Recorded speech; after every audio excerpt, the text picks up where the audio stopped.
Praise the Lord. Welcome to journey with Jesus. ప్రియులారా, మొదటిగా ప్రతిరోజు మనం ఒక బైబిల్ నాలెడ్జ్ క్వశ్చన్ అడుగుతూ ఉన్నాము.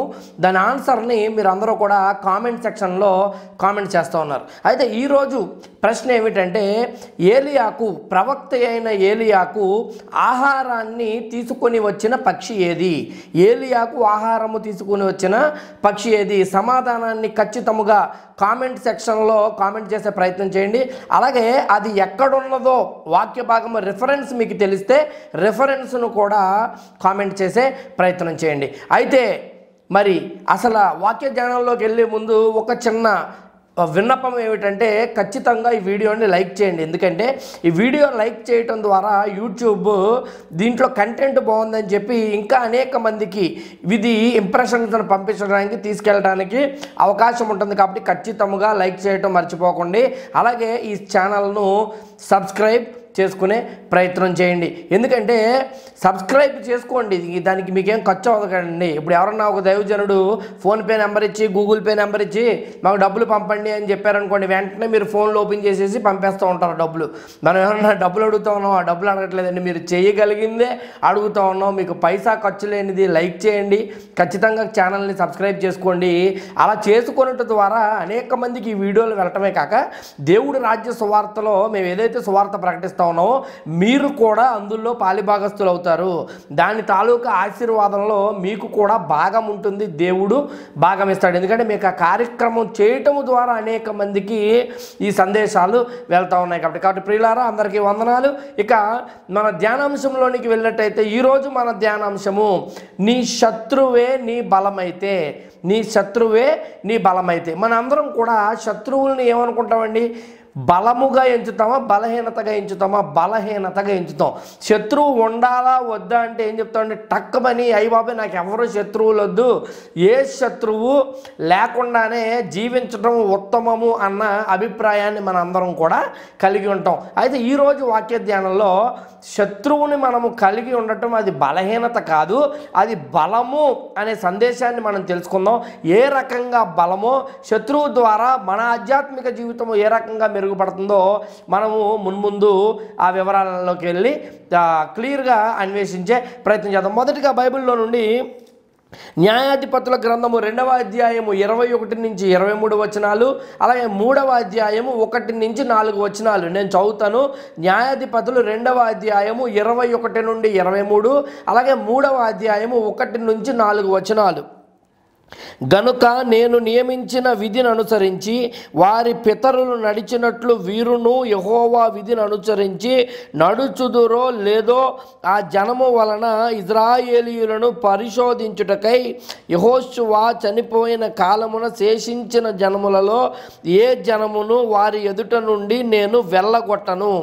అందుకు యెహోవా ఆ జనములను యెహోవా చేతికి అప్పగింపకయు శీఘ్రముగా వెళ్ళగొట్టకయు మాని వారిని ఉండనిచ్చెను. ఇజ్రాయేలీయులకును కనానీయులకును యుద్ధములన్నిటినీ చూడని వారందరినీ శోధించి ఇజ్రాయేలీల తరమ వారికి, అనగా పూర్వము ఆ యుద్ధములను ఏమాత్రమును చూడని వారికి యుద్ధము చేయ నేర్పునట్లు యెహోవా ఉండనిచ్చిన జనము ఇవి. ఫిలిస్తీయుల 5 సర్దారుల జనులను, కనానీయులందరూ, సీదోనీయులను, బయల్హెరోము మొదలుకొని హమాతునకు పోవు మార్గము వరకు లెబానోను కొండలో నివసించు హివ్వీయులను యెహోవా మోషే ద్వారా తమ తండ్రులకిచ్చిన ఆజ్ఞలను వారు అనుసరింతురో లేదో తెలుసుకొనున్నట్లు ఇజ్రాయేలీయులను పరిశోధించుటకై ఆ జనములను ఉండనిచ్చెను. ప్రియులారా, ఇక్కడ సందర్భాన్ని కనుక మనం గమనించినట్లయితే మోషే చనిపోయిన తర్వాత నాయకత్వము యెహోషువ చేతికొచ్చింది. ఇప్పుడు యెహోషువ నాయకత్వంలో వీరందరూ కూడా కనాను దేశాన్ని స్వతంత్రించుకున్నారు. అయితే యెహోషువ ఆ దేశములో ఏ గోత్రము వారికి ఎంత ఆస్తి ఇవ్వాలో ఆ భాగాలన్నిటినీ కూడా పంచి ఇవ్వటం జరిగింది. అయితే ఇక్కడ ఏం చెప్తా ఉన్నాడంటే, దేవుడు ఆ కనాను దేశంలో దేశాలలో అయితేనేమిటి, అక్కడ ఈ ఇజ్రాయేలీలకు విరోధముగా ఉన్నవారైతేనేమిటి, శత్రువులు అందరినీ దేవుడు నిర్మూలము చేయలేదంట. కొంతమందిని దేవుడే కావాలని ఉండనిచ్చాడంట. అర్థమైందండి? వీరి శత్రువులు అందరినీ కూడా 100% దేవుడు రిమూవ్ చేయలేదంట. కొంతమందిని కావాలనే దేవుడు ఉండనిచ్చాడంట. ఎందుకు ఉండనిచ్చాడు అంటే 2 కారణాలు ఇక్కడ చెప్తా ఉన్నాడు. ఒకటి, ఆ జనాంగాన్ని పరిశోధించుటకై అని చెప్తా ఉన్నాడు. అయితే నిజముగా వారు దైవభక్తి గలవారో లేదో, ఆయన ఆజ్ఞలను అనుసరించి నడుస్తారో లేదో తెలుసుకొనుటకు వారికి ఏదైనా ఒక శోధన ఉంటేనే మరి దేవుళ్ళో మంచిగా ఉంటారని దేవుడు భావించాడో ఏమో కానీ ఆ కారణము చేత వారిని పరిశోధించుటకు శత్రువులను ఉండనిచ్చాడంట. ఇది మొదటి కారణము. ఇక రెండవ కారణం ఏమిటంటే, శత్రువులను దేవుడు కొంతమందిని ఉండనివ్వటానికి రెండవ కారణం ఏమిటంటే, అప్పటికి కనాను దేశానికి వీరు వచ్చారు కదా, ఐగుప్తులో వీరి ప్రయాణం మొదలైంది కదా. అప్పటికే ముందు తరముల వారిలో చాలామంది చనిపోయారు. ఇప్పుడు అందరూ కూడా కొత్త తరము వారు వచ్చేసారు. అయితే ముందు వారందరికీ కూడా యుద్ధ విద్యలలో వారు ఆరితేరారు. వారికి ప్రావీణ్యాన్ని దేవుడు దయచేశాడు. అయితే ఇప్పుడు కొత్తగా వచ్చిన వారికి వీరికి యుద్ధ విద్యలు అంతగా తెలియవు. ఇప్పుడు దేవుడు ఎందుకు ఈ శత్రువులను ఉండనిచ్చాడంటే, వీరికి యుద్ధము నేర్పునట్లు కొత్త తరము వారికి నూతన తరము వారికి యుద్ధము నేర్పునట్లు నేను ఉండనిచ్చిన జనాంగము అని చెప్తా ఉన్నాడు. ఎందుకు ఉండనిచ్చాడంటండి శత్రువులను? యుద్ధము కొత్త తరము వారికి నేర్పడానికి ఉండనిచ్చాడంట. చూడండి ప్రియులారా, ఎంత అద్భుతమైన విషయమో. మరి వీరు కొత్తగా వచ్చారు కదా, యవ్వనస్తులు కదా. ఇప్పుడు వీరు యుద్ధం నేర్చుకోవాలంటే ఏం చేయాలి? వారిలో వారే పొడుచుకొని చావాలంటారా? వారే కొట్టుకొని చావాలంటారా? అందుకని వీరికి యుద్ధమును నేర్పుటకై దేవుడు ఉండనిచ్చిన జనాంగం అది. అలాగే మన జీవితంలో కూడా దేవుడు మనకి యుద్ధాన్ని నేర్పిస్తాడు, పోరాటాన్ని నేర్పిస్తాడు. ఏదో కొంతమంది శత్రువులో అననుకూల వాతావరణమో మనకి ఏదైనా ఒక ముళ్ళు ఉన్నట్లయితే ఎప్పుడూ కూడా దానిని తప్పుగా అంచనా వేసే, తక్కువగా ఆలోచన చేసే ప్రయత్నం చేయమాకండి. ఇబ్బంది ఉన్నది అంటే దేవుడు దానిని అనుమతించాడు. కారణము నువ్వు పోరాటము నేర్చుకోవటానికి, కారణము నీ ఆధ్యాత్మిక స్థితి మెరుగుపడటానికి, కారణము నిన్ను పరిశోధించుటకు, కారణము నీకు మెలకువలు నేర్పుటకు అని అర్థం చేసుకోవాలి. చాలామంది తండ్రులు వారి యొక్క పిల్లల జీవితాలలో ఏదైనా ఒక చిన్న శోధన వచ్చిందనుకోండి, దేవుడి దగ్గర కన్నీరు కార్చి మొరపెట్టేస్తూ ఉంటాడు. ప్రభువా, నా కొడుకుకి అది వచ్చిందయ్యా, తగ్గించు. నా కొడుకుకి ఇది వచ్చిందయ్యా, మరి ఆ సీట్ రాలేదయ్యా, నువ్వు కృప చూపించు. ఎలాగైనా అదే మెడికల్ కాలేజీలో కావాలి, అదే ఫ్యాకల్టీ ఉన్న చోట కావాలని దేవుడునో ఇబ్బంది పెట్టేసి ప్రార్థన చేసి కన్నీరు కార్చేస్తూ ఉంటారు పిల్లలకు చిన్న సమస్య రాగానే. అట్లా చేసే ప్రయత్నము చేయమాకండి. మీ పిల్లలకి ఏదైనా చిన్న ఇబ్బంది వచ్చిందంటే, సమస్య వచ్చిందంటే దాని అర్థము దేవుడు మీ బిడ్డలకు పోరాటము చేయ నేర్పుతా ఉన్నాడు అని మీరు గమనించండి. ఊరికే ఓ కన్నీరు కాచేసి ఇట్లా చేసే ప్రయత్నం చేయమాకండి. సమస్య వచ్చింది, వాడంతటా వాడు దాన్ని ఎదుర్కొంటం నేర్చుకుంటాడు, వారంతటా వాడు స్థిరపడటం నేర్చుకుంటాడు. వాడంతటా వాడు పోరాటము చేసి విజయము సాధించిన తర్వాత ఆ దేవుడు ఎంత గొప్ప దేవుడు అన్న కృత నిశ్చయము తనంతటా తనకు కలుగుతుంది. ఇప్పుడు మీ పిల్లలకు ఎంత బోధించినా వారు వింటారా? దేవుడు ఎంత గొప్పోడమ్మా, అంత గొప్పోడమ్మా, అది చేశాడమ్మా, ఈ కార్యం చేశాడమ్మా విన్నంతసేపు వింటారు. తర్వాత విషయాలన్నిటినీ కూడా పెడచెవులు పెట్టేస్తారు. అయితే ఎప్పుడైతే సమస్య వచ్చిందో వారంతటా వారు పోరాడి దేవుడి యొద్ద నుండి విజయము సాధించారో వారికి అది ధైర్యాన్ని ఇస్తుంది. అంత మాత్రమే కాక వారు అనుకుంటారు, ఈ దేవుడు గొప్ప దేవుడు. మా అమ్మ ఇన్ని రోజులు చెప్తా ఉంది, నిజంగా శక్తివంతుడు, నిజంగా బలవంతుడు, నా గొప్ప కార్యము చేశాడు. కాబట్టి అద్భుతాలని కూడా మీరు సంపాదించి పెట్టి వారికి ఇచ్చేసే ప్రయత్నము చేయమాకండి. మీ పిల్లలు వారంతటా వారు అద్భుతాన్ని పొందుకునే ఒక దశలో వారికి తర్ఫీదునిచ్చే ప్రయత్నము చేయండి. కాబట్టి మన జీవితంలో వచ్చిన పోరాటాలు అయితేనేమిటి, ఇబ్బందులు అయితేనేమిటి, ఇరుకులు అయితేనేమిటి, ప్రతి దాన్ని కూడా నెగిటివ్ సెన్స్తో చూడటము మానేయండి. శత్రువులు ఉన్నారు అంటే అది నీకు బలహీనత కాదు, నీకు వెనకడుగు కాదు. శత్రువు నీకు బలము, నీ ఆధ్యాత్మిక జీవితము ముందుకెళ్తానికైతేనేమిటి పోరాటము నువ్వు నేర్చుకుని మరింతగా దేవుడి మీద ఆధారపడటానికి అది ఉపకరిస్తుంది అని అర్థం చేసుకోండి. చాలామంది చెప్తూ ఉంటారు అజాత శత్రువు అండి ఆయనని చెప్తూ ఉంటారు. పలానా వ్యక్తి అజాత శత్రువు అండి అంటారంటే దాని అర్థం ఏమిటంటే చాలా మంచోడండి, ఎవరు శత్రువులు ఆయనకు ఉండరండి, అందరూ మిత్రులే అండి. మరి శత్రువు ఎవడో లేకపోతే పోరాటం చేయటం ఎట్లా వస్తుంది? శత్రువు ఎవడో లేకపోతే మరి ఆ యుద్ధం చేయటం వస్తుంది అంటారా? శత్రువు ఉన్నప్పుడే యుద్ధము చేయటము వస్తుంది. ఈ రోజుల్లో 10th క్లాస్ స్టూడెంట్స్ను కూడా తండ్రో లేకపోతే ఎవరన్నా పెద్దవాళ్ళు దగ్గరుండి రోడ్డు దాటించే పరిస్థితులు ఉన్నాయి. మీకు తెలుసో లేదో చాలా చోట్ల. అంటే వాడంతటా వాడు 10వ తరగతికి 14-15 ఏళ్ళు వయసు వచ్చినా కూడా రోడ్డు కూడా సరిగ్గా దాటలేడు. ఇంకా అలాంటి వాడు దేనికి పనికొస్తాడు చెప్పండి? భవిష్యత్తులో దేనికైనా పనికొస్తాడాడు? దేనికి పనికిరాడు. కాబట్టి ప్రతి దాంట్లోని చిన్నప్పటి నుంచి పిల్లలకి మీరు అడ్డం వెళ్ళిపోయి అన్నీ మీరు ఎదురు వాళ్ళకి సమకూర్చే ప్రయత్నం చేయమాకండి. దేవుడి మీద ఆధారపడి వారంతటా వారు సాధించుకునే విద్య, ఆ చేప ఎట్లా పట్టాలో అన్న నేర్పరితనము మార్గాన్ని వారికి బోధించి మీరు చూస్తూ ఉండండి. ఈ గొప్ప దేవుడు వారికి పాఠాలు నేర్పిస్తాడు. అయితే విషయము మరొకసారి చెబుతా ఉన్నాను, ఎందుకు ఈ దేశం అంతటినీ కూడా వీరు స్వతంత్రించుకున్నప్పటికీ వీరి పక్కలో బల్లాలులా ఉండుటకు, పక్కనే ముళ్ళుగా ఉండుటకు కొంతమంది శత్రువులను దేవుడు ఉండనిచ్చాడంట. కారణము వారిని పరిశోధించుటకు మొదటిది. రెండవది నూతన తరము వారు వచ్చారు కాబట్టి వారికి యుద్ధము నేర్పునట్లు దేవుడు ఈ కార్యము చేశాడు అని మనకు అర్థమవుతుంది. కాబట్టి చిన్న సమస్యకు కృంగిపోయే ప్రయత్నం ఎప్పుడు కూడా చేయమాకండి. రాజైన దావీదు సుమారుగా 30 సంవత్సరాల పైన తన జీవితంలో పరిగెడతానే ఉన్నాడు, పారిపోతూనే ఉన్నాడు. పలానా చోటుకి వెళ్ళి దాక్కుంటే అయ్యో సౌలు మనుషులు వచ్చేసారని చెప్పడం, మళ్ళీ పారిపోవటం. తిండి లేదు, నిద్ర లేదు, తెప్పలు లేవు, ఏమీ లేవు. జీవితం అంతా కూడా పరిగే, జీవితం అంతా కూడా పోరాటమే. ఏ రోజు కూడా నిరాశ చెందే ప్రయత్నము చేయలేదు. మరి దావీదుకు ఎందుకు ఇవన్నీ సంభవించినాయి అంటే దావీదుకు దేవుడు పోరాటము చేయ నేర్పుతా ఉన్నాడు. దావీదుకు దేవుడు యుద్ధము చేయ నేర్పుతా ఉన్నాడు. ఆ 30 సంవత్సరాల పైబడిన కాలంలోనే గొప్ప దృఢమైన వ్యక్తిగా దావీదును దేవుడు తయారు చేశాడు. తర్వాత ఒకసారి దేవుడు రాజ్యం అతని చేతికి అప్పగించుటకి మొత్తం చుట్టుపక్కల ఉన్న శత్రువులందరినీ కూడా చాలా ఈజీగా దావీదు జయించుకొని వచ్చేసాడు. అయితే గమనించండి, దేవుడు పరిశోధిస్తాడు, మనకి పోరాటము నేర్పుతాడు. ఆ విషయాన్ని అర్థం చేసుకోవాల్సిన అవసరం ఉంది. మరి ఇంతమంది ఉండగా దావీదునే దేవుడు రాజుగా ఎందుకు ఎన్నుకున్నాడు? ఇజ్రాయేలు దేశంలో ఇక జనం ఎవరు లేరా? చాలామంది ఉన్నారు కదా. మరి దావీదుని ఎందుకు ఎన్నుకున్నాడంటే ఒక చిన్న గొర్రెపిల్ల తప్పిపోతే వేదన పడిపోయాడంట. అయితే ఒకానొకసారి గొర్రెపిల్లను సింహం ఎత్తుకుపోతే ఏం చేశాడంటే సింహం నోట్లో చెయ్యి పెట్టి గొర్రెపిల్లను వెనక్కి సాధించుకుని సింహాన్ని చంపేశాడు. ఒకసారి ఎలుగుబంటి మంద మీద దాడి చేస్తే ఒక గొర్రె కూడా తప్పించుకోకుండా పోరాటం చేసి ఎలుగుబంటిని దావీదు చంపేశాడు.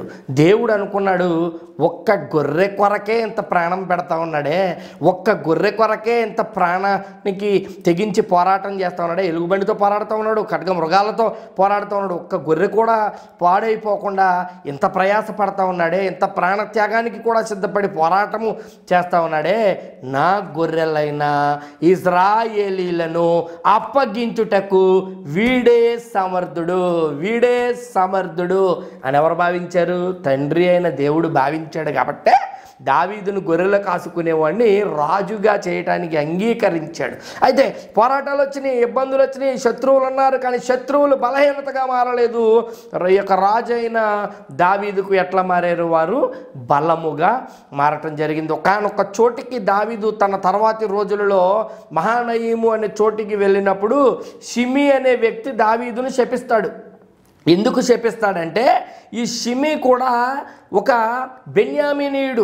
అయితే బెన్యామీనీయుల దగ్గర నుండి రాజ్యము వెళ్ళిపోయిందని, అంటే అప్పటికే సౌలు చనిపోయి రాజ్యము దావీదు పాలైపోయింది. అందుకని ఆ యొక్క కోపము కలిగి మా బెన్యామీనీయుల దగ్గర నుంచి రాజ్యం వెళ్ళిపోయిందని, అలాగే సౌలుకు కొంచెం దగ్గర చుట్టమైన కారణంగా వీడు షిమి అనేవాడు దుమ్మెత్తి పోస్తాడు రాజైన దావీదు మీద. ఇంకా చెప్పాలంటే అతన్ని ఇబ్బంది పెట్టే ప్రయత్నం చేస్తాడు. కాబట్టి బూతులో మరేదో శాపనార్థాలు పెడతాడు. అయినా దావీదు ఒక్క మాట కూడా మాట్లాడలేదు. మరి అంతలా షిమి తిడతా ఉంటే దావీదు దగ్గర బలం లేదా? కత్తి లేదా? ఒక్క దెబ్బకు నరికేసేవాడే. చుట్టూ మంది మార్బలం లేరా ఉన్నారు. ఏమనుకున్నాడంటే దావీదు సౌలు కుటుంబీకులను చంపానన్న అపవాద తనకొద్దు అని భావించాడు. ఇంకొకటి ఆ సన్నివేశాన్ని కనుక ప్రియులారా మనం జాగ్రత్తగా గమనించినట్లయితే ఇజ్రాయేలు దేశాన్ని పరిపాలించిన ముగ్గురు రాజులు, సౌలు మొదట 40 సంవత్సరాలు పరిపాలించాడు, తర్వాత దావీదు 40 సంవత్సరాలు పరిపాలించాడు, తర్వాత సొలొమోను 40 సంవత్సరాలు పరిపాలించాడు. వీళ్ళు ముగ్గురు కూడా 340లు ఇజ్రాయేలు దేశాన్ని పరిపాలించారు. అయితే దీని సాదృశ్య రూపం ఏమిటంటే దానిని 3 యుగాలుగా మనం అర్థం చేసుకోవాలి. సౌలు పరిపాలన యోధారాజ్య యుగంగా, సౌలు పరిపాలన, దావీదు పరిపాలన, సొలొమోను పరిపాలన 3 యుగాలు ఉన్నాయి క్రైస్తవ్యంలో. 1 యోధారాజ్య యుగము, 2 కృపాయుగము, 3 నూతన రాజ్యయుగము. సౌలు పరిపాలన యోధారాజ్య యుగానికి సాదృశ్యంగా ఉంది, దావీదు పరిపాలన కృపాయుగానికి సాదృశ్యంగా ఉంది, సొలొమోను పరిపాలన నూతన రాజ్యయుగానికి సాదృశ్యంగా ఉంది. అయితే మీరు గమనించినట్లయితే ఇప్పుడు మన అందరూ కూడా ఎక్కడున్నాం అంటే యేసుక్రీస్తు ప్రభులు వారు వచ్చే వరకు యోధాయుగము, యేసుక్రీస్తు ప్రభులు వారు వచ్చిన కానించి రాకడ వరకు కృపాయుగము, రాకడ తర్వాత నూతన రాజ్యయుగము. ఇప్పుడు మనం అందరూ ఎక్కడ ఉన్నాం అంటారు? మనం అందరూ ఇప్పుడు కృపాయుగంలో ఉన్నాం. చాలామంది అనుకుంటారు నేను అడ్డమైన పనులు చేస్తూ ఉన్నాను, బైబిల్కి వ్యతిరేకంగా ప్రవర్తిస్తూ ఉన్నాను, అయినా నా మీద శిక్ష రావట్లేదు కదా, అయినా నాకేం అవ్వట్లేదు కదా, అయినా నేను బాగానే ఉన్నాను కదా, ఊళ్ళో డబ్బులన్నీ దోసేసాను కదా, చర్చిలో ఉన్న నేను ఏదో ఒక పదవిలో ఉండి చర్చి డబ్బులన్నీ దోసేసి సొంత ఇల్లు కట్టేసుకున్నాను కదా, మరి నాకేం కావట్లేదు ఏంటి అని అనుకుంటూ ఉంటారు అందరూ. ఓరి పిచ్చోడా, నువ్వు కృపాయుగంలో ఉన్నావురా, కొన్నాళ్ళు దేవుడు క్షమిస్తాడు, తర్వాత ఏమొస్తుంది? నూతన రాజ్యయుగం వస్తుంది, తీర్పు ఉంటుంది, యేసయ్య తిరిగి రాబోతా ఉన్నాడు. అందుకని సౌలు పరిపాలన యోధాయుగానికి సాదృశ్యము, దావీదు పరిపాలన కృపాయుగానికి సాదృశ్యము, సొలొమోను పరిపాలన రాబోవుచున్న నూతన రాజ్య యుగానికి సాదృశ్యం. ఎక్కడ మీరు గమనించండి, ఇప్పుడు కృపాయుగానికి సాదృశ్యంగా ఉంది కదా దావీదు యొక్క రాజ్య పరిపాలన కాలము, అందుకని అది కృపాయుగానికి సాదృశ్యంగా ఉంది. దావీదు షిమీని వదిలిపెట్టేశాడు, అతనిని ఏమీ చేయలేదు, క్షమించాడు. ఎందుకది? దేనికి సాదృశ్యం? కృపాయుగానికి సాదృశ్యంగా ఉంది. అలాగని షిమి తప్పించుకున్నాడా? షిమి అన్నిసార్లు తిట్టేసి వదిలేశాడా? తర్వాత సొలొమోను కాలం వచ్చింది, అంటే నూతన రాజ్యయుగానికి తీర్పుకి సాదృశ్య కాలం అది. సొలొమోను కాలంలో ఏం చేశాడు? ఈ షిమికి ఒక వార్నింగ్ ఇచ్చి సొలొమోను ఇతన్ని చంపించి పాడేశాడు అంతే. దావీదు కాలంలో వాడు తప్పించుకోవచ్చు, కృపను పొందొచ్చు, కానీ సొలొమోను కాలంలో ఈ షిమి అనే వాడికి కృప లేదు. ఇంకా అప్పుడు ఏమొచ్చింది వాడికి? ఇక తీర్పే. ఆ తీర్పులో వాడు కొట్టుకొని వెళ్ళిపోయాడు. అందుకని గమనించండి ప్రియులారా, ఇప్పుడు ఏదో జరగట్లేదు, ఇప్పుడు ఏదో అవ్వట్లేదు, నేను ఏం చేసినా పెద్దగా ఏమీ ప్రాబ్లం లేదని అనుకోమాక, రాబోతా ఉంది సొలొమోను కాలానికి సాదృశ్యమైన నూతన రాజ్యయుగము. అందులో నీకు నాకు మనందరికీ తీర్పు తప్పదు. అప్పుడు షిమి శపించేస్తూ ఉంటే దావీదు ఒక చక్కని మాట అంటాడు. ఏమని అంటాడో తెలుసా? అక్కడ పక్కన ఉన్నవారు కత్తి తీసి అంటారు, చుట్టుపక్కల ఉన్నవారు దావీదు పక్కన ఉన్నారు, ఒక్క కత్తి కింద వీడిని వేసి పడేస్తానంటే ఆ కుక్కలా మొరుగుతూ ఉంటే చూస్తారేంటి రాజా మీరు అన్నప్పుడు దావీదు అంటాడు, వదిలేయండి, బహుశా యెహోవా తన నోట్లో నుండి, యెహోవా తనలో ఉండి నన్ను శపిస్తూ ఉన్నాడేమో అని దావీదు అనటం జరుగుతుంది. ఈ విషయాలన్నీ కూడా 2వ సమూయేలు గ్రంథము 16వ అధ్యాయంలో రాయబడి ఉన్నాయి.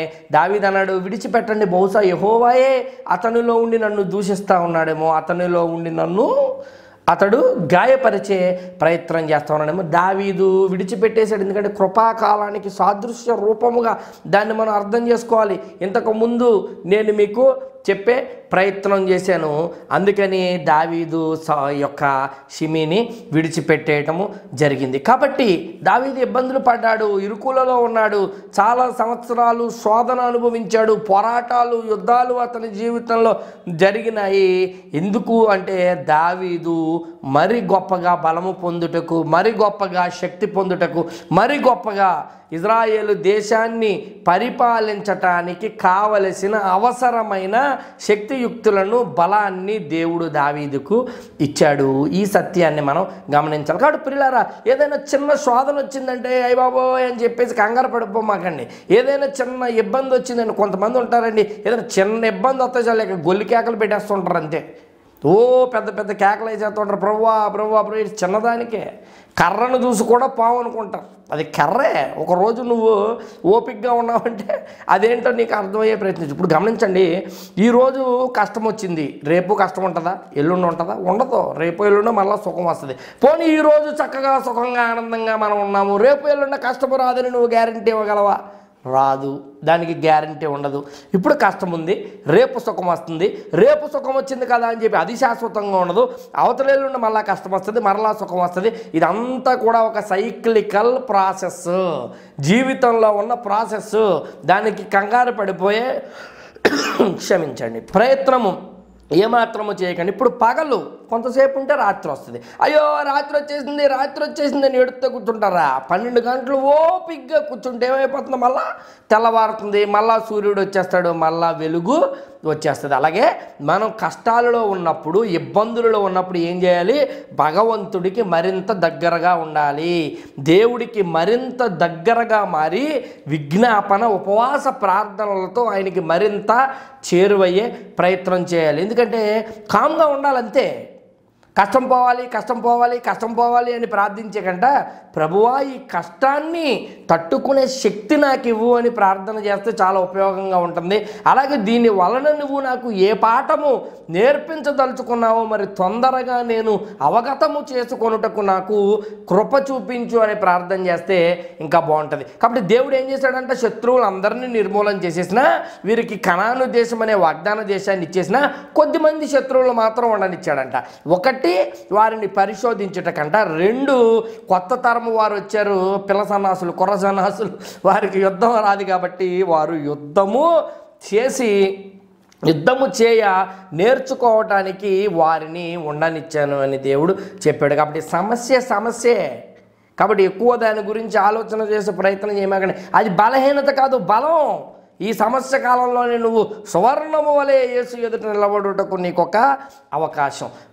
పౌలు గారు ఉంటారు, మనకు బాగా తెలుసు. 2వ కొరింథీ పత్రిక 12వ అధ్యాయంలో మనం చూసినట్లయితే పౌలు భక్తుడు గారు ప్రార్థన చేస్తారు. ఏమనంటే, ప్రభువా మరి నా శరీరములో ఒక ముళ్ళు ఉంది, మరి ఆ ముళ్ళు కారణంగా నేను వేగముగా పని చేయలేకపోతున్నాను, నీ రాజ్య సువార్త కోసం నేను ఇంతలా పరిగెడతా ఉన్నాను, ఆ ముళ్ళు నాకు చాలా ఆటంకంగా ఉంది ప్రభువా, మరి నాకు స్వస్థపరచు అని అడిగినప్పుడు దేవుడు చెప్పాడు, ఆ ముళ్ళు గొడవ నువ్వు వదిలే, నా కృప నీకు చాలును అని పౌలు భక్తుడు గారికి చెప్పడం జరిగింది. అదేంటండి, దేవుళ్ళలోకి మనం వచ్చింది దేనికి? స్వస్థత పొందుకోవాలంటారా, దాన్ని అలాగే ఉంచుకోవాలంటారా? రోగం నుండి విడుదల పొందాలంటారా, రోగాన్ని భరించాలంటారా? దరిద్రం నుండి బయటికి వెళ్ళాలంటారా, జీవితాంతం దరిద్రంలో బ్రతకాలంటారా? ఖచ్చితంగా రోగం నుండి విముక్తి రావాలి కదా, మనకి దరిద్రం నుండి విముక్తి రావాలి కదా. మరి దేవుడు ఏంటండి ఎలా అంటారు? ఆయన పెద్ద ఆయన యెహోవా తండ్రి గారు, యేసయ్య గారు ఏమిటి అలా అంటారు? ఏమన్నారు? నా కృప నీకు చాలును అన్నారు. అయితే ఏంటి నేను సువార్త ప్రకటించకుండా నన్ను ఆటంకపరిచే ఈ ముళ్ళు నీ కృప, నేను సువార్త పరిగెత్తకుండా నన్ను అడ్డుకునే ముళ్ళు నీ కృప అని పౌలు గారు అనుకోలేదు. తర్వాత ఆలోచన చేశాడు. ఆయన ఆలోచన చేసిన తర్వాత ఆయనకు అర్థమైంది ఏంటంటే, ఆయనే చెప్పాడు ఎందుకు దేవుడు ఈ ముళ్ళు పెట్టాడంటే, బహుశా దానికి కారణం ఏమిటంటే, నాకున్న విశేషమైన వరాల కారణంగా, ప్రత్యక్షతల కారణంగా నేను హెచ్చిపోకుండా ఉండుటకు దేవుడు ఈ ముళ్ళు పెట్టాడు అని పౌలు భక్తుడు గారు చెప్పారు. అయితే దేవుడు ఎందుకు ముళ్ళు పెట్టాడంట? అయితే అప్పుడున్న సమాజంలో ఆయనకున్న అద్భుతమైన వరాలు ఎవరికీ లేవు, ఆయనకున్న ప్రత్యక్షతలు ఎవరికీ లేవు. చాలా గొప్ప ఆధ్యాత్మిక స్థితి, వరములు దేవుడి వద్ద నుండి పొందుకున్న వారు పౌలు గారు. సహజంగా అన్ని వరాలు ఉంటే ఏమొచ్చేస్తుందండి? గర్వం వచ్చేస్తుంది కదా, సహజంగా నేనే గొప్పవాడిని అన్న ఆలోచన వచ్చేస్తుంది కదా. అది రాకుండా దేవుడు ఒక ముళ్ళు పెట్టాడంట. అంటే దేవుడు మంచి చేశాడా చెడ్డ చేశాడా? ఖచ్చితంగా మంచి చేశాడు. ఎందుకంటే పౌలు గారికి గర్వం వచ్చేసినట్లయితే, పౌలు గారికి నేను అనుకునే స్వరం వచ్చేసినట్లయితే, దేవుడి మీద తిరుగుబాటు చేయడం మొదలుపెట్టినట్టయితే పౌలు గారు ఆయన జీవితానికి, ఆధ్యాత్మిక జీవితానికి అది ఇబ్బంది, ఆయన పడిపోయేటటువంటి అవకాశం ఉంది. కాబట్టి దేవుడు ఆ కార్యము చేశాడు, నా కృప నీకు చాలని చెప్పాడు అని చెప్తా ఉన్నాడు. నాకు ఇన్ని గొప్ప వరాలు ఉన్నాయి కదా, కొంపతీసి నాకు ఎక్కడ గర్వం వచ్చేస్తుందని, నా మేలుకే, నా మంచికే దేవుడు దీనిని ఉండనిచ్చాడని సహృదయముతో ఆయన ఆయన ప్రకటించడము జరిగింది. కాబట్టి ప్రియులారా, శత్రువు నీకు బలహీనత కాదు. ఈరోజు మనం ధ్యానిస్తామన్న అంశము, శత్రువే నీ బలమైతే శత్రువు నీకు బలము, శోధన కాలము నీకు బలము, పోరాట కాలము నీకు స్ఫూర్తి. ఈ పోరాట కాలంలో మరింత దేవుడికి దగ్గరయ్యే ప్రయత్నం చేయండి. దేవుడు నాతో మాట్లాడు ప్రభు నాతో మాట్లాడు ప్రభు అని తెగ కన్నీరు కాచేస్తూ ఉంటారు అందరూ. ఒక అద్భుతమైన విషయం చెప్పమంటారా? దేవుడు మాట్లాడినా పాఠమే, మాట్లాడకపోయినా పాఠమే. ఈ మాటను మీ జీవితంలో గుర్తుపెట్టుకోండి. దేవుడు ఎప్పుడు కూడా మాట్లాడిన దానికంటే మౌనముగా ఉన్నప్పుడే మనము ఎక్కువ పాఠాలు నేర్చుకుంటాం. కాబట్టి దేవుడు మాట్లాడనప్పుడు, ఇంకా శోధన గుండా నీవు వెళ్తున్నట్లయితే, ఇబ్బంది గుండా నీవు ముందుకు సాగుతున్నట్లయితే గమనించు, నీ మంచి కోరే. అది ఒక పాఠాన్ని దేవుడు నీకు నేర్పించబోతా ఉన్నాడని, ఆ సిచ్యువేషన్ ద్వారా నీ ఆధ్యాత్మిక దశను దేవుడు పెంచబోతా ఉన్నాడని, పోరాట స్ఫూర్తిని నీకు ఇచ్చి గొప్ప విజయ వీరుడిగా నిన్ను నిలబెట్టడానికి దేవుడు ఆలోచన చేస్తూ ఉన్నాడని గమనించు. కాబట్టి శత్రువే నీ బలమైతే శత్రువు అనేవాడు నీకు బలహీనత కాదు, ఖచ్చితముగా బలము. కాబట్టి మనకు జీవితంలో వచ్చే అననుకూలమైన వాతావరణాలని, సందర్భాలన్నింటినీ కూడా మనం ఉపయోగించి దేవుడికి మరింత దగ్గరయ్యే ప్రయత్నం చేద్దాం. అయితే వారికి అన్ని ఇచ్చేశాడు, వాగ్దాన దేశాన్ని ఇచ్చేశాడు దేవుడు. ఇజ్రాయేల్కి అయినా కూడా కొంతమంది శత్రువులను ఇచ్చాడంట. ఒకటి, వారిని పరిశోధించుటకు; రెండు, వారికి పోరాటాన్ని నేర్పుటకు. కాబట్టి ప్రియ జనాంగమ గమనించండి, మీ జీవితంలో మీకు వచ్చే ఇబ్బందులకు కారణం దేవుడు నీకు ఒక పాఠాన్ని, పోరాటాన్ని నేర్పించాలనుకున్నాడు. వాటిలో విజయాన్ని పొందుకునే కృపను యేసయ్య మీ అందరికీ దయచేయునుగాక. ఆమేన్. ఈ వీడియో చూస్తాను. ధన్యవాదాలు. లైక్ చేయండి, షేర్ చేయండి, మిగిలిన సూచనలు కామెంట్స్ రూపంలో చెప్పే ప్రయత్నం చేయండి. మా పరిచర్య కోసం తప్పకుండా ప్రార్థించండి. ఖచ్చితంగా సబ్స్క్రైబ్ చేసుకోండి. దేవుడు మన దేశాన్ని దీవించునుగాక. ఆమేన్.